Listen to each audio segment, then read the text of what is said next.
Pourquoi Binance effectue un retrait de 3 milliards de dollars alors que quelques jours après la chute d'FTX, Changpeng Zhao, le propriétaire, avait bien évidemment dit que si vous remarquez qu'un exchange effectue un grand retrait vers une autre plateforme, cela pourrait signifier qu'il aurait anguille sous roche. Pourquoi Mazars, le cabinet d'audit ayant audité plusieurs plateformes crypto, notamment Binance, dans le but de montrer la solvabilité ou l'insolvabilité de celle-ci, décide subitement de suspendre tous ses services en ce qui concerne le monde de la crypto? Et bien évidemment, ceci après avoir audité Binance, mais aussi a même supprimé Binance de son site internet. CZ a été très mis mal à l'aise suite à la question posée par une journaliste visant à savoir si Binance pourrait permettre le retrait d'un montant assez considérable qu'évidemment on verra dans la suite de cette vidéo. Et pour tout dire, il faudrait avouer que le PDG de Binance n'a pas répondu à cette question directement. Alors si tu t'es pas encore abonné et que tu comptes peut-être pas le faire, on sait jamais, je te demande quand même de me lâcher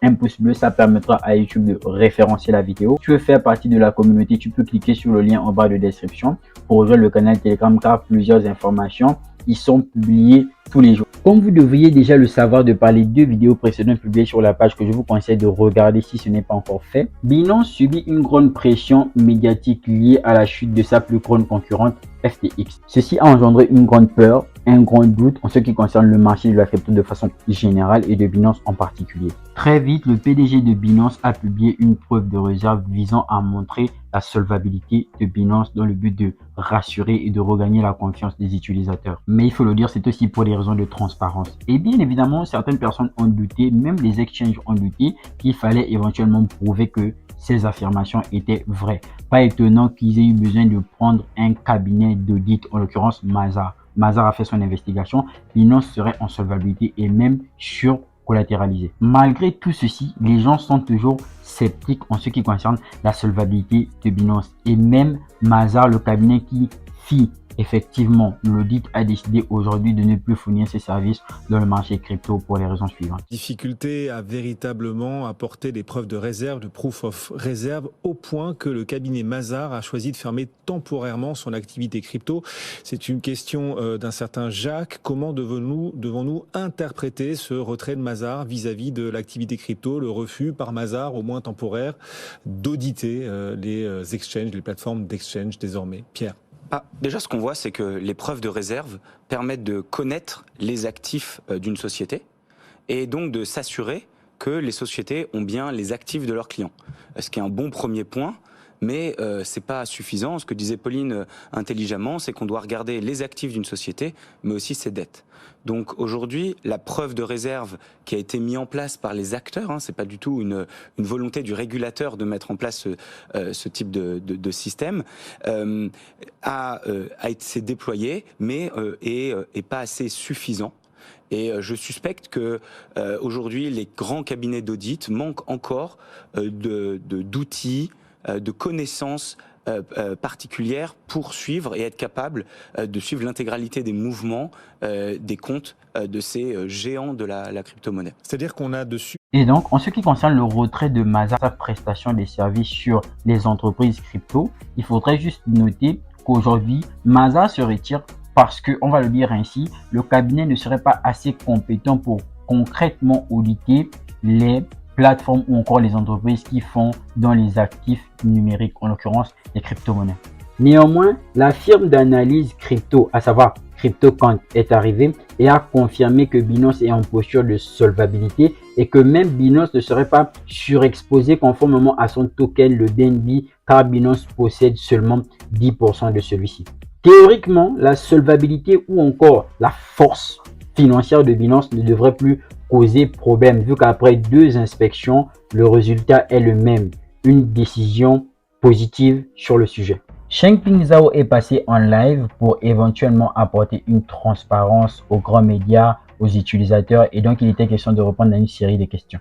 Néanmoins, une vidéo est très vite devenue virale. C'est celle selon laquelle il y a une journaliste qui a posé la question à CZ de savoir si Binance pourrait permettre un retrait de 2 milliards de dollars. Et bien évidemment, sa réponse n'a pas été oui ou non, mais il a tout simplement répondu en disant on est très fort. We want to be transparent.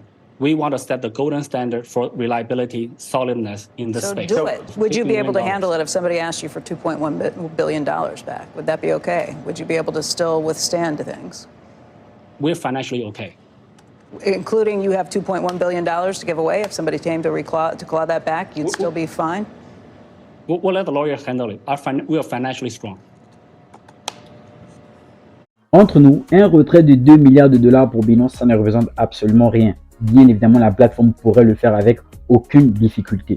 Sauf que, et là, tenez-vous bien, tout va dépendre de qui effectue ce retrait de 2 milliards de dollars. Souvenez-vous qu'au début, je vous ai dit que CZ lui-même avait dit, suite à la chute FTX, que si vous remarquez un exchange effectuer un montant de crypto assez considérable, vous devriez vous poser des questions alarmantes. Il se trouve que, suite à la question de la journaliste relative au retrait de 2 milliards de dollars, c'est effectivement FTX qui a envoyé 2 milliards de dollars à Binance. Et que CZ, s'il avait répondu oui, ça aurait pu éventuellement créer une certaine confusion. Et que donc, la question de la journaliste était une question piège. On a interrogé CZ sur le sujet. Il a effectivement répondu que c'était une somme que FTX devait tout simplement à Binance. $580 million worth of it on the day when we transferred from the address we received a year and a half ago. We never touched it.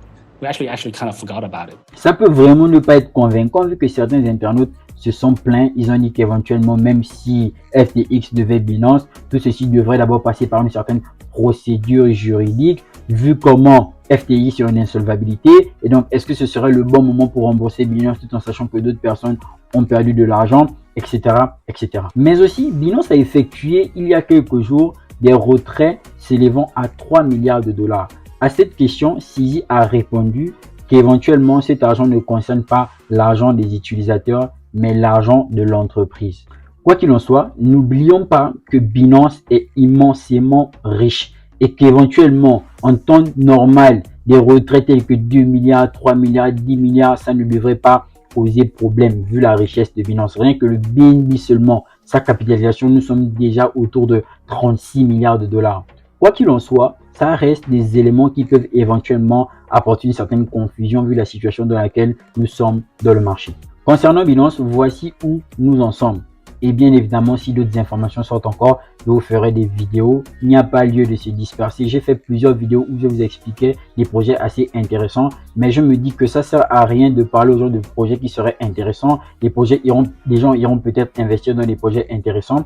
Alors qu'actuellement, le marché, lui, est en train d'apporter une certaine peur. Ce serait vraiment pas intéressant et le contexte ne serait tout simplement pas choisi.